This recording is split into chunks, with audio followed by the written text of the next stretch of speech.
Fairer Sex. Short Stories on Male Privilege. Number 1. Wined and Dined. Jeffrey and I discuss dating protocol regularly, and last week we trespassed on the subject of who pays. He made what is very probably the most cynical statement I have ever heard. It is plainly evident, he said, that men and women are everywhere equal, until, that is, the waiter brings the bill. It is just at that brief moment, when spondulics are required, that men and women are strangely no longer equal. But the moment is brief, for full equality is re-established once the man re-pockets his wallet. Similarly, my wife and I are entirely equal. It is only when petrol must be put into our car, or a garage service is required, that the two of us are briefly unequal. But once I've paid the garage bill, full equality is again restored. The two of us then argued a bit, but we did agree in one respect, namely that money on dates was a minefield. Some ladies reject a man who splits the bill. Others reject him for not splitting it. Clairvoyance is required to negotiate these situations. A couple of personal experiences came to mind. There was live music in a pub just off Oxford Street, for which there was an entrance fee, and without consulting my date, I paid for both of us. On learning this, the lady was clearly irritated, and despite the purely nominal amount, she insisted on reimbursing me. This behaviour eliminates those brief moments of inequality when the man's wallet is required, but not the lady's purse. Possibly, however, the lady feared I saw my purchase as an investment for which I would expect some return. But I've never seen dates that way, and men who do are cads. On another occasion, I dined expensively with a lady barrister. The waiter, abiding by that custom of brief inequality, handed me the bill, not the lady. Yet when I took out my credit card, the lady barrister proffered two £20 notes neatly folded within her hands, which she had been holding in readiness, secreted from my view. "I don't have to pay," she said. "Oh, that's good of you, thank you," I said, taking the money. The phrase, "I don't have to pay," continued puzzling me for about 24 hours. Initially, I thought it meant, "It's not my responsibility to help you out, but I'll help you out anyway." Eventually, however, I concluded she had been fearful of hurting my feelings. You see, when the lady proffers money, the man might take the gesture amiss, suggesting that he is unequal to the outlay. Nothing developed from this date, however, notwithstanding 2 hours of flirtatious conversation. The proffered money was perhaps a test, and I'd failed by accepting it. Now, if the lady has been well brought up, Cheltenham Ladies' College and all that, she will, using her well-trained sense of etiquette, telegraph her payment protocol. When the gentleman asks for the bill, she will promptly discover a need to powder her nose, and off she goes to fulfill her euphemism. It is then the gentleman's responsibility to complete the payment prior to the lady's return, so that she need not witness the tawdry but brief transaction in which men and women are strangely and briefly unequal. Last year I dined at Kettner's in Soho with a lady who had right-swiped me, if I may use that vulgar parlance. The two of us followed the maitre d' to our table, the pianist nodding his hello as we passed him. He was playing "With a Little Bit of Luck" from My Fair Lady. With a little bit of luck, he played "You Can Have It All and Not Get Hooked." There were tablecloths, rare nowadays except in the more exclusive eateries. We studied the mirrors, some of them losing their silver through senescence. Gilt curlicues festooned the walls. Candelabras lighted the tables. "This tuna is the juiciest I've ever known," she said.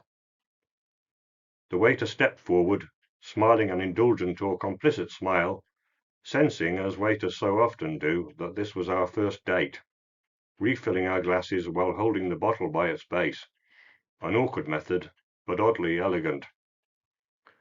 The lady surprised me mid-sirloin. "What should we do with the bill?" she said. She was not, then, one of those powder-the-nose ladies. As I say, some ladies reject a man who splits the bill. Others reject him if he plays the whole. The third possibility, curiously, never seems to arise.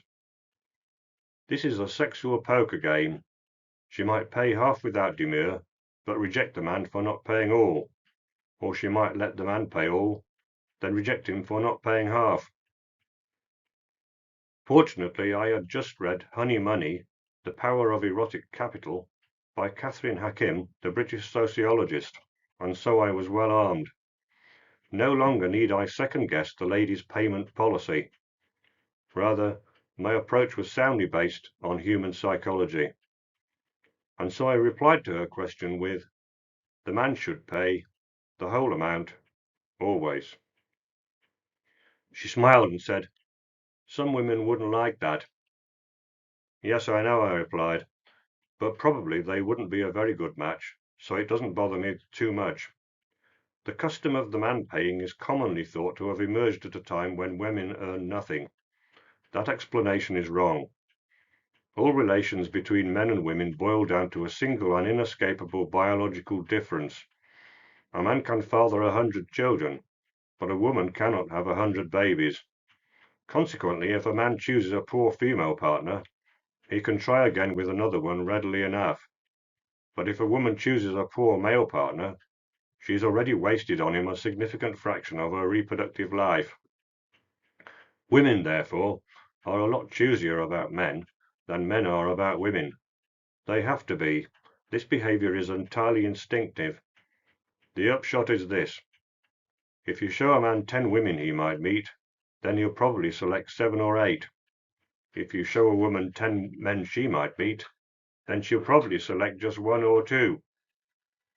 This differential renders the entire process unequal. It also gives women all the power.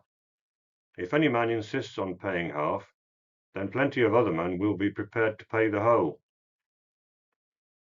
Feminists say that bills must be split right down the middle, she said. Yes. Feminists claim that men have all the power, but in this case, women have it. Feminists, in effect, insist that women renounce their power by paying half. This is feminism working against women's interests.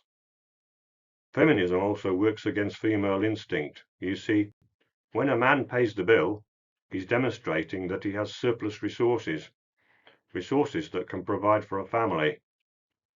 That's why when women insist on paying half, they feel uncomfortable about it, but cannot explain why. The lady leaned back and breathed deeply. "I've never heard it argued like that," she said. "It's like a seesaw," I said. "Imagine you've got 2 people of different weight sitting on a seesaw. What kind of equality do you want? Do you want an equality in which both persons are at identical distances from the fulcrum? If so, the seesaw cannot balance. Or do you want an equality in which the seesaw balances? If so, the 2 people cannot sit at identical distances from the fulcrum. What feminists want is a third equality, in which both persons sit at identical distances from the fulcrum, yet the seesaw still balances. But that type of equality simply does not exist." This date went so well that I went home in high spirits, mostly. What surprised me was the speed with which the lady turned and disappeared down the steps into Charing Cross. No lingering, as if some amorous gesture, however slight, would be in order, but I quickly realized my error. I had paid and enjoyed the lady's company. The lady had, I hope, enjoyed my company, and yet paid nothing. The lady's company alone was her contribution to the evening. The seesaw balanced. After 3 days I sent a playful text asking how she was doing. This did not, however, solicit a reply. The next day I sent a second text asking if all was okay. This also drew no response. By the 6th day I was feeling a little irritated. I called and got her voicemail. "Hi, it's Peter here. I thought I'd just call to see how you're getting on." Well, I guess you're busy at work. No worries. This message also drew no response. After this, I thought it wise to leave her alone for 2 days rather than one. I called again on day 9. She answered. Yes, what is it? She said tersely. I've been busy and you keep bothering me. Well, you seem to like Kettner's, but I wondered if you'd like to try another restaurant. Well, I don't know about that, she said. I'll have to think about it. No means no, I thought, but I'll have to think about it means get lost. There's Saturday evening coming, I ventured. No, that's not possible. I've no idea when I'll be available. It might be next week, or it might be next month, or it might be never. She hung up. Bollocks, I said. This conversation took place at work, and Jeff overheard it. A frosting? He asked. Yeah. Well, if you really will go chasing after women, he said, it's a recipe for frustration. I've got male friends who think that the juice just ain't worth the squeeze. Men go their own way and all that. Men get rejected by women far more often than women get rejected by men. I think that many women simply have no idea of just how often men get rejected. Some women let you down nicely, of course, but others are so rude and thoughtless about it. Ruthless, even. You have to take it on the chin, old fruit. I really thought we had something, I said, shaking my head slowly. Never mind, he said. Cherchez la femme. Allez, allez. My life returned to normal, and in a few more days I had forgotten about the lady entirely. Then one afternoon my mobile rang. Hi, said the lady, rendering her monosyllable with pronounced glissando. We've not spoken for a while, and I wondered how you're getting on. I had such a nice time dining with you at Kettner's. I thought, yes, I'm sorry I was short with you. I was really busy and under pressure at work. I fulfilled a difficult deadline, and now I have some time. We arranged another date, and I hung up, feeling the situation had assumed an unreal character. This time I took her to Rule's in Covent Garden. We met upstairs in the cocktail lounge and seated ourselves among the plush red cushions. I had a Manhattan. She had a margarita. Half an hour later we descended to the restaurant, the waiter carrying our unfinished drinks on a silver tray. We sat in a corner and studied the oil paintings, hunting scenes, all in gilt frames, portraits of worthies of old. A Renaissance man stared down at us. The extensive upholstery in Rules absorbs sound, and the restaurant is so quiet and restful. We both chose game, else why go to Rules? I gave chase to my wild boar. She bagged her grouse. You really know how to wine and dine a girl, she said, placing her cutlery on an empty plate. I finished my meal with Eton mess, and she with an Irish coffee, but with brandy rather than whisky. Another good date. We laughed and flirted for nearly 2 hours. This time I was prepared for our parting. I thought I might take her hand, briefly that is, as we walked along St. Martin's Lane, but I feared giving the impression that I expected anything extra. I had paid the bill. She had given me her company. The seesaw was again nicely balanced. The next day I sent her a text, saying what a wonderful time I had had. This drew no response, and so the second day I followed up, suggesting she was too busy to have replied to my first message. This again drew no reply. My voicemail, simmering with irritation, brought no reply. My second voicemail again fell down a well of infinite depth. She answered on my third attempt. What do you want? She asked sharply. Well, I thought that you keep bothering me. Uh, I left you a couple of voicemails. I didn't reply because I didn't want to. I dare say we'll see each other again sometime, but I've plenty on at the moment. With that, she hung up. I scratched my head and frowned. Is that your screwy dame? Asked Jeff. You should leave her alone. She's screwy. I was initially reluctant to award her that adjective, I said, but now it seems remarkably apposite. After a couple of weeks I had again forgotten her. Then one afternoon my mobile rang. "Hi," said the lady, rendering her monosyllable with pronounced glissando. "We've not spoken for a while. I wondered how you're getting on. I had such a nice time dining with you at Rules." We arranged another date, this time at Simpson's on the Strand. When I put down the phone, Jeff asked me if it was the screwy dame again. "Incredulous is rather a weak word for how I feel at the moment," I said, holding my head. "I've had plenty of frostings from women in my time," he said, "but I've never had freeze thaw action. You should be careful. Freeze thaw action can break rocks. Think what it's doing to your head." At Simpson's, the lady's gaze wandered among the wainscoting, the deep red seating, the crisp white tablecloths, the chandeliers. We sat in a booth.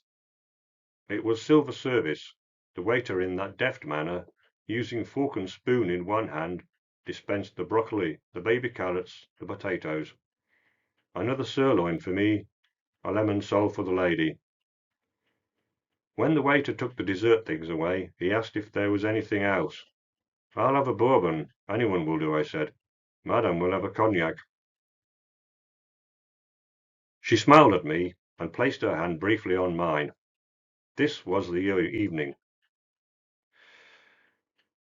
Our imbibing now complete, I turned and asked the waiter for the bill, at which point the lady suddenly discovered a need to powder her nose. She left her phone on the table, and I sent her a playful text saying, "Missing you already," at which the phone screen promptly lit up. Curious, I picked up the phone. It displayed an odd caller ID. What it said was this: "Peter, free food." I went into her contacts list and scrolled down. What I found was this: Alan, free food. George, free food. John, free food. Peter, free food. Thomas, free food. Timothy, free food. I then edited my own description, changing it from Peter, free food, to Peter, gullible idiot. Saying nothing of this, I paid the bill and we left the restaurant. As we parted, she mentioned the restaurant at the Dorchester. Some of her friends had recommended it. "Well, I don't know," I said. "I really wouldn't want to bother you, and I'm kind of busy." No longer any need for a kiss. Her astonished expression was sufficient to balance the seesaw. On the train home that evening, I sent her a text. "Just remember, women have all the power. They should use it responsibly." She texted back, "Sexist idiot." The end.